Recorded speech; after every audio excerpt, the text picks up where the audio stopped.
పరిపూర్ణం నిశ్శబ్దం గురురూపం తద్బ్రహ్మస్ఫురతామి.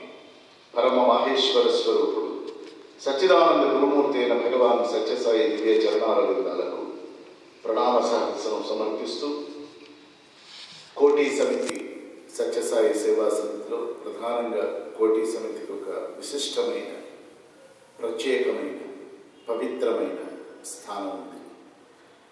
దానికి కారణాలు చాలా ఉన్నాయి. అందులో ప్రధానమైనటువంటిది ఒక పవిత్రత, ఆంతరంగిక పవిత్రత.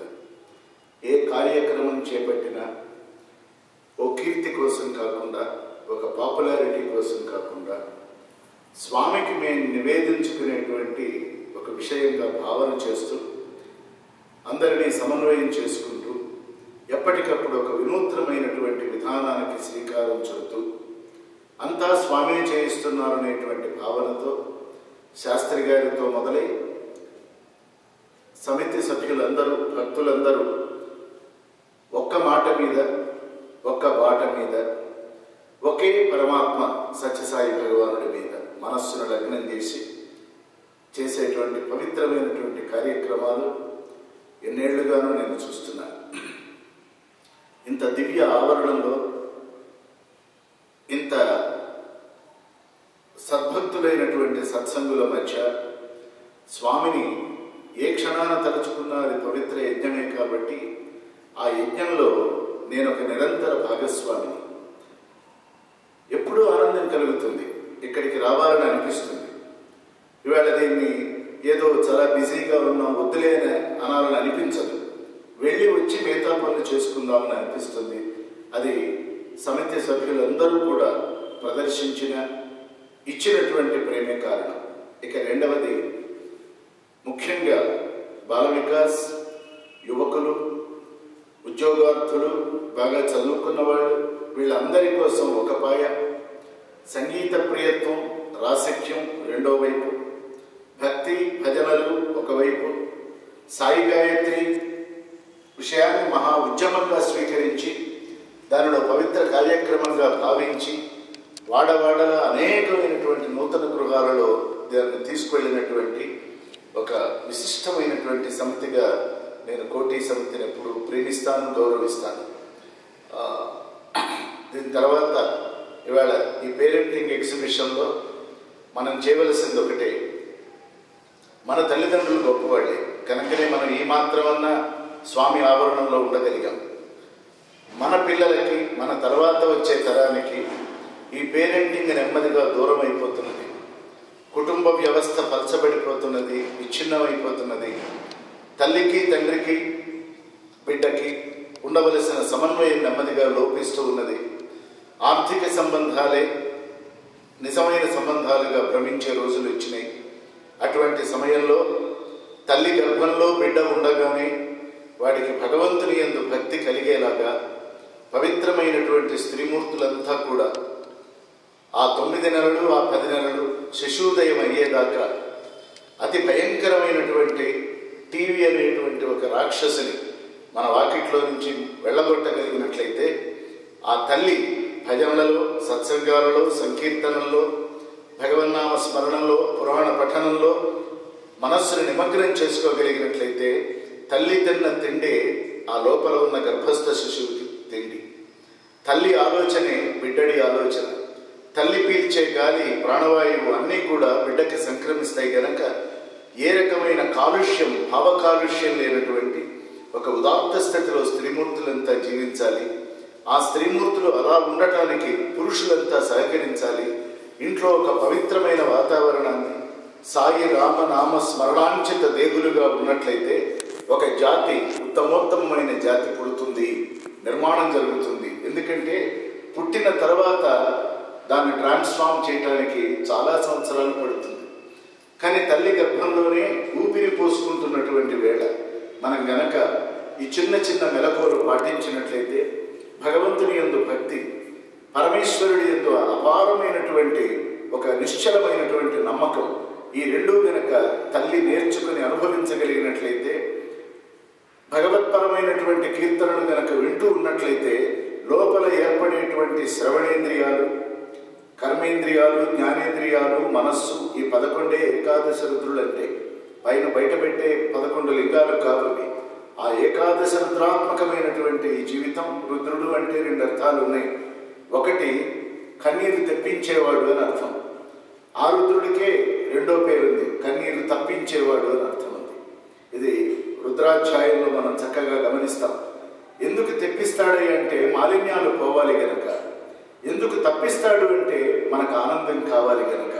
ఆ 2 ఇవ్వగలిగినటువంటి పరమాత్మని అన్ని వేళలా మనస్సులో పెట్టుకొని సద్భావనతో గనక చేయగలిగినట్లయితే, ఈవేళ మనం ఈ ప్రాంగణంలో, ఒక సరస్వతి ప్రాంగణంలో మనం ప్రారంభించుకున్నటువంటి పేరెంటింగ్ ఎగ్జిబిషన్, ఇది 2 రోజులకే పరిమితం అన్నారు.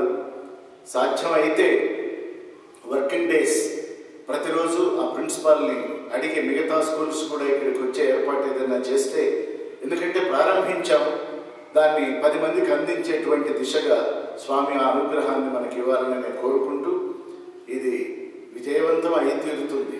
ఎందుకంటే సంకల్పం స్వామిది, ఎగ్జిక్యూషన్ స్వామిది, విషయం స్వామిది, బోద్ధ స్వామి, పరమాత్మ స్వామి. ఇంకా విజయవంతం కాకేమవుతుంది?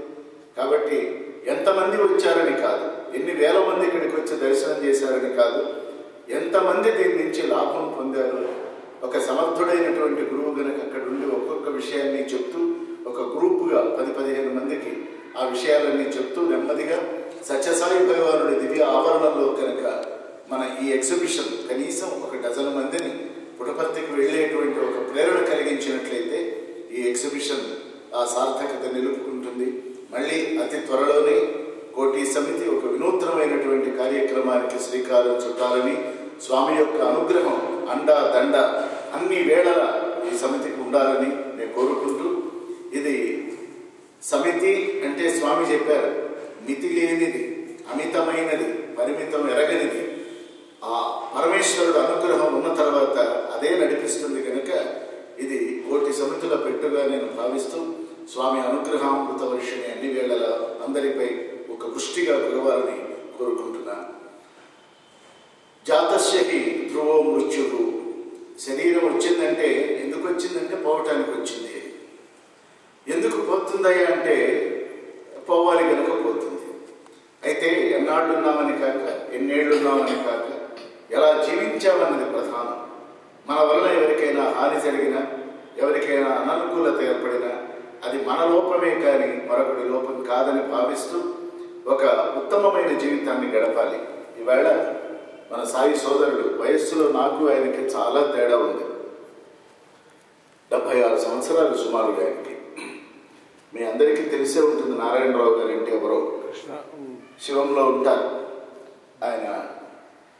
నిన్న రాత్రి 12 గంటలకి స్వామిలో ఐక్యమైనారని ఇప్పుడే ఒక మెసేజ్ వచ్చింది. చాలా కాలం నా కారులో నేను ఎవరి కారులో వెళ్ళేవాడిని కాదు. నా కారులో నేను వెళ్ళి సత్సంగం చేసి మా ఇంటికి వెళ్ళిపోయేవాడిని. అది నా అలవాటు, నా నిష్ట. అయితే నారాయణరావు ఒక రోజున ప్రత్యేకంగా ఎన్నడూ మా ఇంటికి రాలేదు, వచ్చి అడిగారు ఒక మాట. నేను మీ ఇంటికి దగ్గరలోనే ఉంటాను, ఒక చిన్న సేవ చేసుకోవాలి, రైలు నిలయం సత్సంగానికి నేను మీతో వస్తాను, మిమ్మల్ని నేను తీసుకొని వెళ్ళి ఆ సత్సంగాన్ని నేను అనుభవించాలి, నా కారులో మిమ్మల్ని తీసుకెళ్ళి మిమ్మల్ని మళ్ళీ ఇంటి దగ్గర దింపుతాను, ఒక్క సేవ ఇవ్వండి నాకు అని అడిగారు. అది సేవ ఏముంది, ఇద్దరం కలిసి వెళదాం, అంతకంటే ఆనందం ఉందా? అలాగే అన్నాను నేను. అయితే అది కేవలం ఒక రైలు నిలయానికి మాత్రమే పరిమితం కాలేదు. అది ఎక్కడ ఉన్నా, ఎంత దూరంలో ఉన్నా నారాయణరావు గారు తెలుసుకొని మా ఇంటికి వచ్చి గత 2 సంవత్సరాలుగా ప్రతి చోటికి తన కారులో నన్ను తీసుకెళ్ళి, అయితే నేను చిన్న కండిషన్ పెట్టాను, మీరు పెద్దవారు కనుక డ్రైవింగ్ నేను చేస్తాను, నా పక్కన మీరు కూర్చోండి, మీరు నాకు తండ్రి లాంటి వారు, మీరే డ్రైవ్ చేస్తే ఏదేం పెద్ద సేవ అక్కర్లేదు, అంత సేవ అక్కర్లేదు, మీరు రావటమే గొప్ప విశేషం. అలా సాగింది. నిజానికి మొన్న 3rd థర్స్డే నాడు రైలు నిలయంలో సత్సంగానికి వెళ్ళాలి. నాకు ఫోన్ చేశారు, నేను షిరిడీ వెళ్తున్నాను, షిరిడీ స్వామి దర్శనం చేసుకొని వస్తాను, ఈ ఒక్క రోజుకి మీరు వెళ్ళకండి, నేను మిస్ కావటం నాకు ఇష్టం లేదు, మళ్ళీ 3వ తారీఖే వస్తుంది, ఆ రోజున 4వ గురువారం అవుతుంది, మనం వెళదాం అన్నారు. కానీ తెలియదు, నిన్న రాత్రి ఒక చాలా చిన్న అస్వస్థత, అది అస్వస్థత కూడా కాదు, నింద లేకపోతే పొందపోదు అని ఏదో కారణం ఉండాలి కదా. అలా ఒక 10 నిమిషాలు ఆయనకు వామిటింగ్స్ అయ్యాక హాస్పిటల్కి తీసుకెళ్ళారు. He was declared dead. ఇవాళ ఆయన జనరల్ మేనేజర్ సౌత్ సెంట్రల్ రైల్వేకి పిఎస్గా పనిచేశారు. చాలా బయటపడకుండా స్వామి భక్తులందరికీ ఎంత సేవ చేశారో నాకు తెలుసు.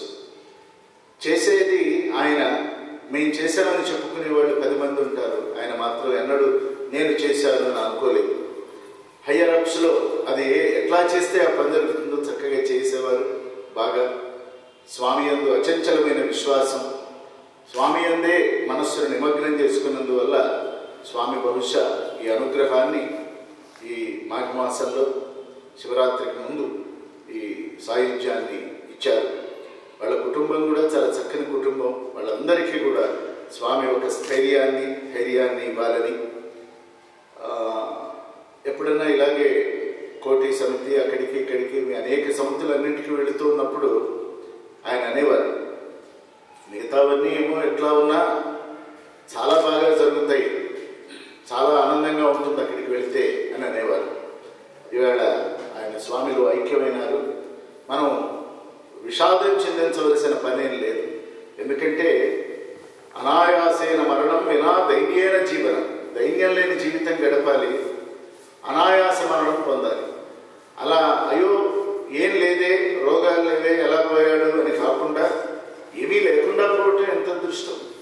కాబట్టి స్వామి ఆ కుటుంబానికి పరిపూర్ణమైనటువంటి శాంతిని, ఒక ఉత్సాహాన్ని, మళ్ళీ తమ జీవితాలు, తమ యాత్ర కొనసాగించడానికి అవకాశాన్ని స్వామి ఇవ్వవలసిందిగా స్వామిని ప్రార్థిస్తూ, మీ అందరికీ శుభకామనలు తెలియజేస్తూ, ప్రపంచంలో ఇదంతా తెర మీద జరిగిపోయే అనేక సన్నివేశాలు ఇవి, అందులో ఇది కూడా ఒకటి. కానీ అందరితో మంచిగా ఉండాలి, చక్కగా ఉండాలి, ప్రేమగా ఉండాలి, స్నేహంగా ఉండాలి. మనందరి లక్ష్యం ఒకటే, సత్యసాయి భగవానుడే. ఆయనను మించి, ఆయనను కాదని ఇక్కడ ఏమీ పొందేది లేదు, పోగొట్టుకునేది లేదు. మనందరం ఈ సామూహికమైనటువంటి స్వామి కార్యక్రమాలలో ఇతోధికంగా పాల్గొంటూ, స్వామి యొక్క అవతార వైభవంలో మనం కూడా కొన్ని క్షణాలు నిలవగలిగిన మహాదృష్టానికి అన్ని వేళలా సంతోషపడుతూ ఈ ఆనంద యాత్రను మనం కూడా చక్కగా కొనసాగించాలని సర్వేశ్వరుడైనటువంటి స్వామికి మనసా వచసా శిరసా ప్రణమిల్లుతూ మీ అందరికీ సాయిరాం.